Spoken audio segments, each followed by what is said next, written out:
Maganda umaga, tanghali, hapon, gabi sa zodiac sign na Pisces, Scorpio, and Cancer. Lola Baby po nagpapakilala. Bibigyan ko po kayo ng reading. General reading po ito ngayong May 17 to May 31. So, let's see the energies surrounding you. Okay, tapos mamaya kayo at yung iba. Okay, salamat ng marami. Shattered, yan ha, crushed.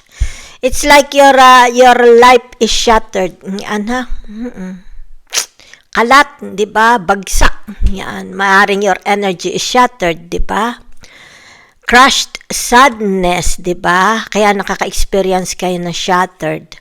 Broken heart, maaring for some of you merong tinatawag panic attack. Relax kayo. Relax po kayo. Proposal. Meron dito, magpo-propose ha, commitment, okay? An offer, asking out, taking to the next level kung kayo is already in a relationship, di ba? Soulmates, the one, yan, meron kayong the one. Narito rin yung tinatawag deep love, okay? Yan, spiritual connection, di ba? Yan. Soul, life partner. Yan. May mga ka-soulmate kayo. Okay?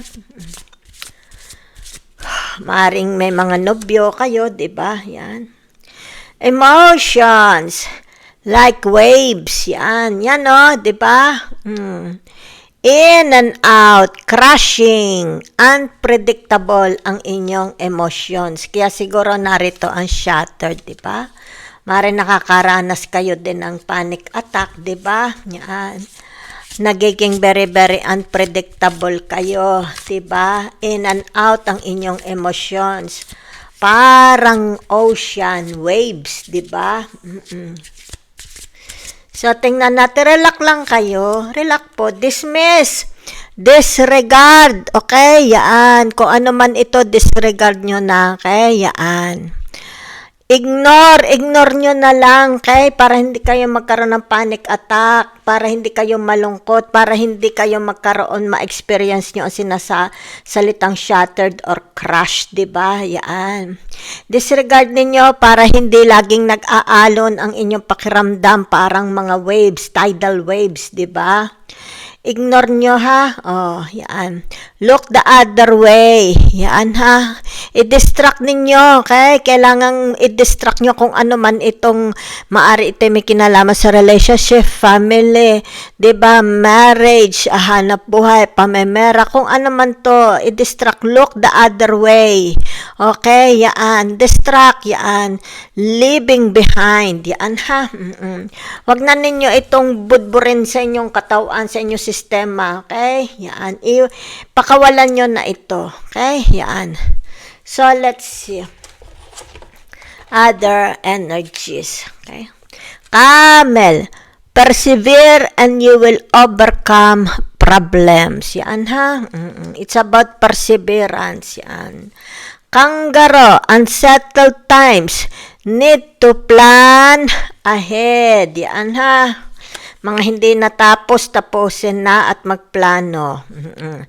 Bridge, yan ha, successfully overcoming a problem. Yan ha. Fun, romance, celebration, party. Baka dito tinatawag ko sino itong mga ka-soulmate ninyo ha. Yan. Yan, maaring ito yung tinatawag, yan, up to, going to the, next level up. Okay, yan. So, fair man, dealing or relationship with a man with blonde, gray, or white hair. Okay, yan. So, let's see your energy. Water sign. Okay? So, it's about your tinatawag na health, di ba? Very, very productive. Maaring fertile, di ba? Pwede pang manganak. It's about your skin glowing. It's about your hair, di ba? Appearance, health. the food you eat, okay, environment, atmosphere, di ba? Your surroundings, your garden, your bahay, di ba? Malinis kayong tao. Napakalinis nyo sa pangangatawan, di ba? Areglado. So, nakikita din dito yung tinatawag, mahihilig kayo sa mga plants, maaring mahusay kang kumain ng gulay, may mga tanim kang gulay, herbs, di ba? Mahilig kayo sa mga halaman, di ba? So, nakikita dito, your heart is so very, very big. Diba? Yan. So, ibig sabihin nito, puro prutas, pomegranates ang iyong tinatawag na damit. Diba? In good condition kayo. Yan, ha? So, gusto nyo ng tinatawag katahimikan, kapayapaan. You want to be surrounded by love. Diba? Kalmado kayong mga tao. Diba? Oh. So, whatever is this, di ba? It's like merong kasayahan. Meron ditong tinatawag na celebration. May blessings na papasok, di ba? Maaring pera or gifts o mga family or kung sino man ito mga tao. Maaring asawa, maaring romance, di ba? Manliligaw, doors opening, pagkakakitaan, di ba? So, ibig sabihin, papasok. Okay, maraming papasok na biyaya. Yan, ha? Okay. So, tingnan natin, ha? Ha. So, meron dito. Yan, ha? Okay. So, ibig sabihin nito, narito ang the King of Wands. Yan, ha? It's about your, anong tawag dito? Leadership. Diba? It's about your, anong gusto mo, diba? Maalab, napaka-maalab ninyo, okay? Yan. It's more about tinatawag na, it's about your commitment, diba? Responsibilities. Yan, ha? It's about your health, di ba? Hindi nyo pinababayaan. Kasi narito, hindi mo pinababayaan ang nasasakupan mo, di ba? So, kumbaga dito, yung tinatawag, it's like meron kayong alam, di ba? You are expecting. It's like kung sino itong mga darating na ito, be it in the form of tao, materials, di ba? Ito, oh, yan, ha? Excited na kayo. Yan, ha? Na dumating, makita, matanggap. Okay? Yan ang nakikita ko, ha? So, it's about tinatawag na kung ano ito, you're a very, very hardworking person, di ba? And it makes you happy, di ba? What you are doing makes you happy, di ba? Yan. So, nakikita dito yung tinatawag na yan, oh. It's about nagagawa mo ng mahusay, di ba? Maybe there is an offer, okay? Maybe a client, di ba? May dala itong tinatawag na maaring pera, pagkakakitaan, partnership, di ba? Biyaya, yan. Kasi dito, di ba? Maaring they want to work with you, they want to collaborate with you, di ba? Or tinatawag na maaring may mga bata, okay? Yan. Na ito isa mga napagtapos mo ng pag-aaral kasi may bata dito, 'di ba? Yan. Yan, ha. Ibig sabihin nito muling pagbabalik, maaring you will meet them again, 'di ba? May mga maaring napagtapos mo, 'di ba? So whatever is this, 'di ba? It's like kasiyahan, achievements. Okay? Yan. Kung ano man yan, ha, magiging very, very, very, very joyful kayo. Okay? Yan. It's like hindi na uwi sa wala. Okay? Nauwi ito sa tinatawag na tagumpay. Success, victory, accomplishment. Okay? Yan, no? Accomplishment. Yan. Accomplishment. Done. Completed. Diba? So, ibig sabihin nito yung tinatawag na ito yung the justice, 'di ba? Pumasok dito ang the justice. Kung ano ang tinanim mo, aanihin mo. Yan ha, yan o. Kung anong tinanim mo, aanihin mo. Hindi na ito magtatagal. Okay? Yan. So, let's see the energy of others. Okay? Yung sa kanila naman, sila naman. Sino ito sa inyong, sino itong mga tao? Ito yung mga significance, kilala nyo, ha? Okay. Yan. So, meron ditong tinatawag na, yan, okay? Pinipilit niya, okay? Itong taong ito, ang buhay niya is magkaroon ng balance, 'di ba? Yan. May struggle siya, pero pinipilit niya, okay? Na pareho niya itong magampanan, 'di ba? Yan. So, are you dealing with the Capricorn? Yan. Water sign, are you dealing with the Capricorn? Okay? So, ibig sabihin, they have also commitments with you. Diba? It's like, inaagaw lang nila sa oras nila. Okay? Let's say, sabihin na nating imimit kayo, dadalawin kayo, diba? Inaagaw niya. Yan ha. Para lang, halimbawa, sabihin na nating, if you need them, yan ha. So, nakikita ko sino man itong taong itong significant person sa buhay ninyo. Yan ha. Ibig sabihin itong taong ito is mahirap pakisamahan. Okay? Yan. Pabago-bago. Yan. Pabago-bago siya ng kanyang isip. Diba? Yan. Palagi nagkokomse-kom sa pabago-bago ang kanyang pag-uugali, ang kanyang emosyon, diba? Ang kanyang salita at gawa, pabago-bago. Okay? Kasi dito nakikita, diba? It's like inactive na ang tao na ito, diba? Yan. Maybe that's your mother, maybe that's your kusino man yan, diba? Maybe your father, siblings, family members, diba? So, ibig sabihin, itong taong ito is tinatawag na maaring hindi na healthy ang mind niya, 'di ba? Hindi na rin healthy ang health niya, 'di ba? Pagbago-bago, yan ha. Mahirap pakisamahan ang taong ito. So, naririto. You're always talking to someone, okay? Yan. It's like tinatawag daily may mga kausap kayo. Siguro kinikwento ninyo itong taong ito. Yan ha. Kinikwento ninyo. Yan ha. Maaring dito sabihin ninyo nasasawi kayo. Yan. Mahirap pakibagayan ang taong ito. Kung kaya dito, 'di ba? May mga kausap kayo, 'di ba? Yung mga kausap din ninyo, 'di ba? Nakikita dito, it's like may mga kausap kayo na hindi rin kayo natutulungan, 'di ba? Yan. Kumbaga nakikita dito yung tinatawag na nakikinig lang sila, 'di ba? Pero wala silang masabing sagot, okay? Yan. It's like hindi mo rin sila ka-vibes yan, ha? Okay.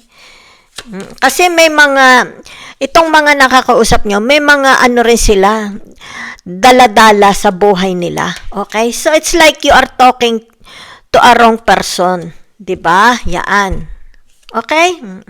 Wala, it's like they are there listening. Wala silang masabi, the same din, 'di ba? It's like yaan, oh, okay? So the 5 of swords, okay? Ibig sabihin niyaan kung sino naman ito, 'di ba? Hindi mo sila, kung sino itong mga kausap ninyo, 'di ba? Yaan. Maaring meron silang intention, tinatawag na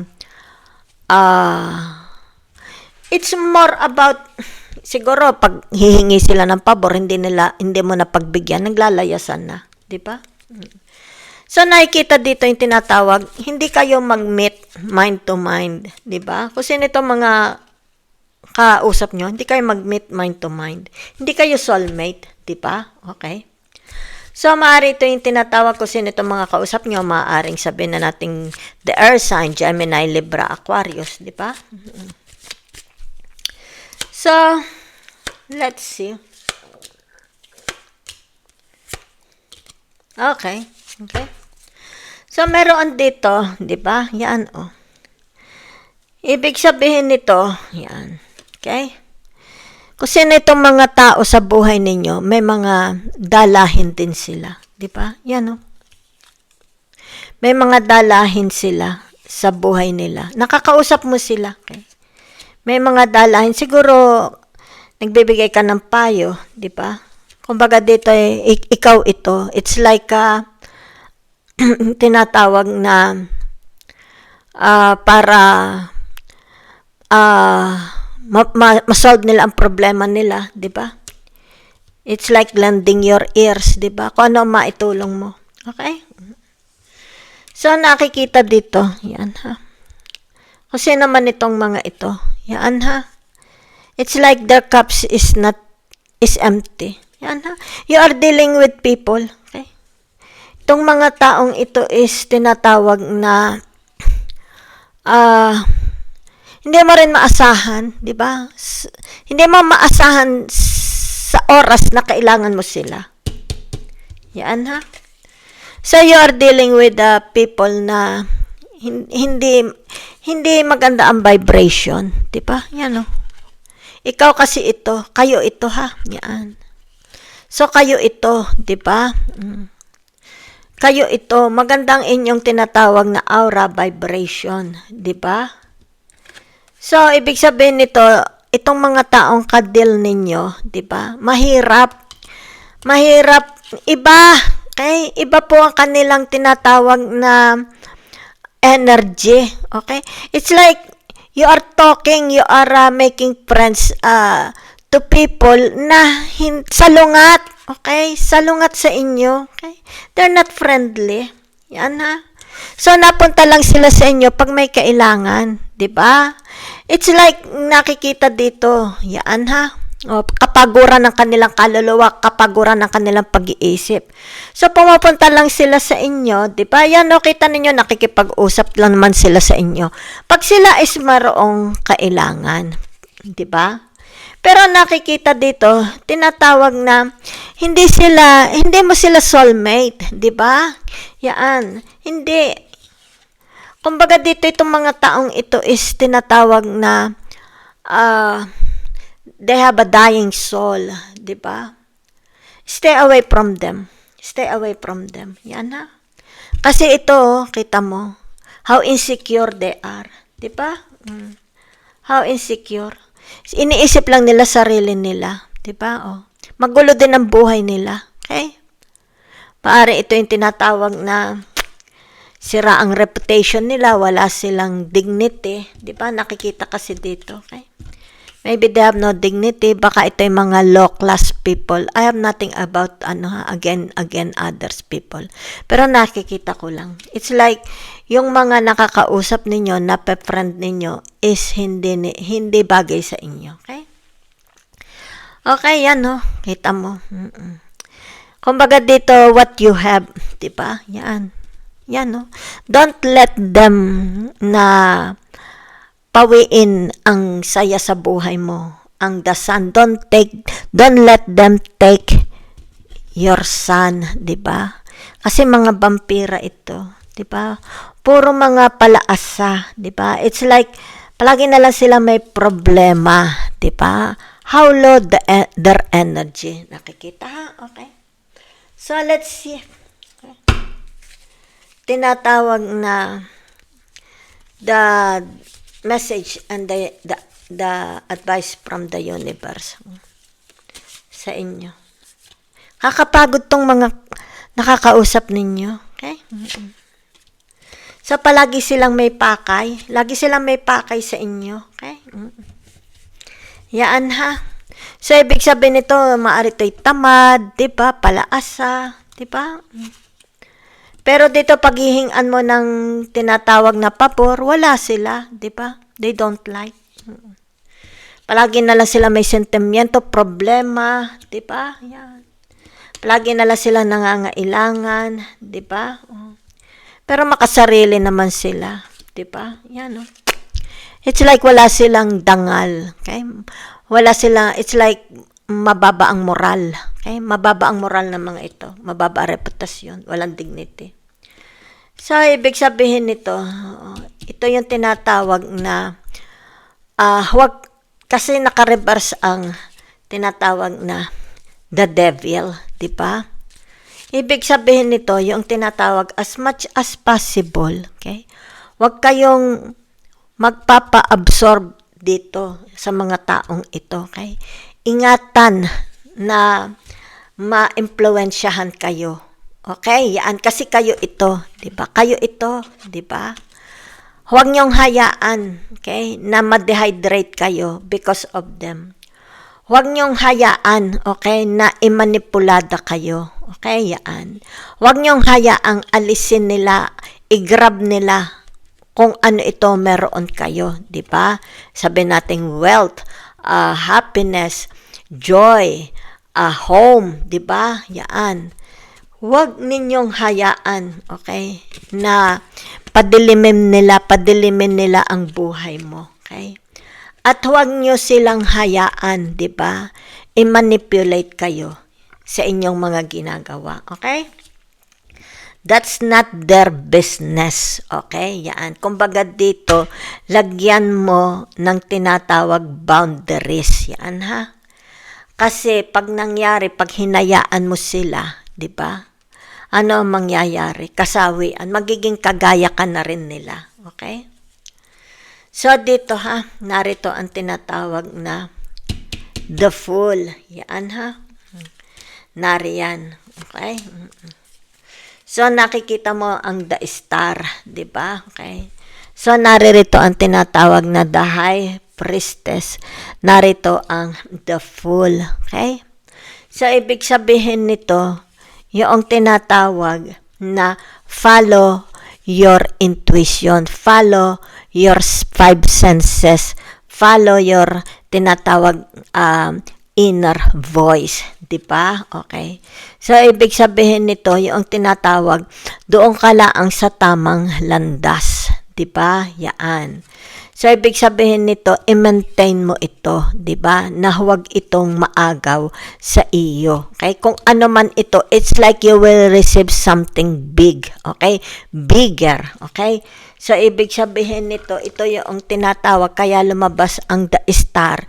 The star has something to do about twin flames, di ba? So, ibig sabihin nito, yung tinatawag na dahil ang sandali ha, ito ang the twin na Castor and Pollux, 'di ba? Yan. So ang nakikita ko dito yung tinatawag na once you hurt, 'di ba? Dito. Once you hurt, okay? Kasi ito the devil pero naka-reverse, 'di ba? Meron kang tinatawag na sandali lang, nakalimutan ko na ang tawag doon. Sandali tinahagip ko. Ano tawag dito? Kalimutan ko ang tawag doon. Once you hurt, di ba? Meron kang tinatawag twin flames. Yan ha. So ito yung tinatawag na sandali twin flames mo, it's like you have two, okay, sa loob ng katawan mo, okay? Tinatawag na mortal and immortal. Yan ha. Nalimutan ko tawag doon. Yan. Ikaw rin mismo, okay, ang nagpapagaling, okay? Kumbaga dito, nakikita, yan, your femininity, di ba? Once you hurt, kaya the star, di ba? Tinatawag na meron kang, it's like naka-built in. Okay? Naka-built in sa iyong kaluluwa. Paano mo ito pagalingin? Okay? Yun na, nalimutan ko na ang tawag doon. May tawag po doon. Yan ha. So, yun ang nakikita ko. Okay? Yan. Once you hurt, na nagagawa mo itong pagalingin. Yan ha. So, nalimutan ko na lang po. So, ibig sabihin nito, yung tinatawag na stay open. Okay? Stay open. Yan ha. Huwag matakot makipagsapalaran. Huwag matakot umibig. Huwag matakot. Yan ha. Yun. It's about your tinatawag na ano ito? Okay? Opening yourself, diba, to the world. Yan ha. Yun na nakikita ko. Very, very innocent kayo. Yan ha. So, nalimutan kong tawag dito. Okay? Yan no. So, ibig sabihin nito, once you hurt, di ba? Madali mo siyang i-heal. Yan. Kaya narito ang the star. Okay? Meron kang built-in nasa iyong kaluluwa. Yan ha. So, that's it for you. Whatever is this ha. Yan. Meron pong tinatawag na yan it's like your prayers will be answered. Kasi naman ito may mga darating po ha. In the forms of tao, money, career, 'di ba? Partnership. Ito ang magbubukas sa inyo, 'di ba? Para kayo is yung tinatawag na maging very very productive. Yan ha. Salamat po.